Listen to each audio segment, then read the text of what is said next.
One of Japan's favourite tokusatsu characters, the sort of thing you get in old-timey monster movies like Godzilla, where weirdos in cosplay have fights as giants in miniaturized cities, is Ultraman, a superhero alien designated to Earth to protect us from monster and alien threats. He's about as cliché Japanese as it's possible for a character to be.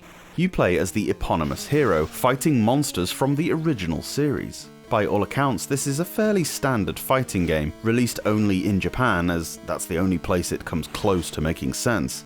There are 8 enemies to fight through in the traditional fighting game style, each getting harder with different tricks to beating. You get 2 continues, but after that it's game over. The controls are a little weird. A is kick and B is punch, standard enough. You press start to jump. Select is pause. Diagonally down and A does either a backflip or a forward roll, depending on which way you're facing. Up and A performs whatever special move you've accumulated, and up and B puts a kind of light shield that stymies the enemy briefly. Jumping is really just for evasion, as there's no jump kick or anything like that. The arsenal of attacks is really quite limited. You do have 4 special attacks, denoted by 2 letters. SL is slash ray, AT is beam attack, US is ultra slash, and SP is your finishing move. There is a kind of power bar in between the 2 health bars, with the 4 initials above gradients of 3. Getting an offense in increases your power bar until the more powerful attacks are obtained. Your power attacks need to be fully charged, and the more powerful the attack, the more charge it'll take up. So you need to pummel your enemy until their health gets right down, upon which a finish will flash up. Now you need to perform your finisher to put the bad guy down for good.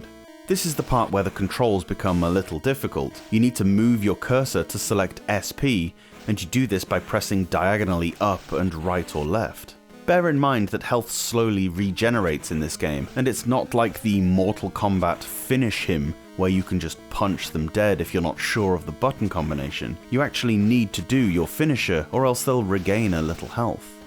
If you're a fan of, or have even heard of, Ultraman, this might make a little more sense or have more appeal, but if you have no connection to any of the characters, what you're left with is a very choppy fighting game with controls that don't quite feel natural.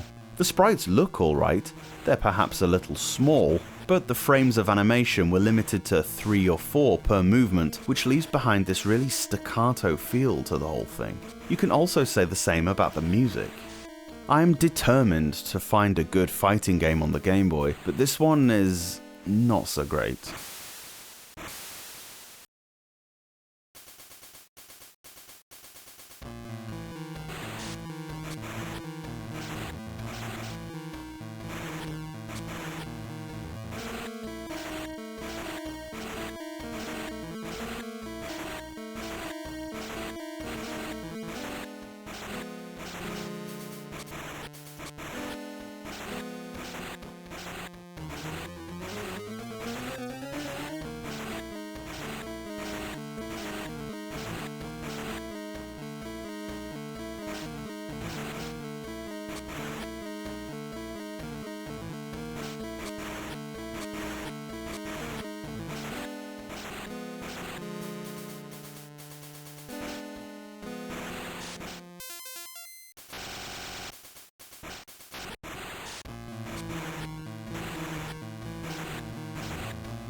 Thanks so much for watching this video.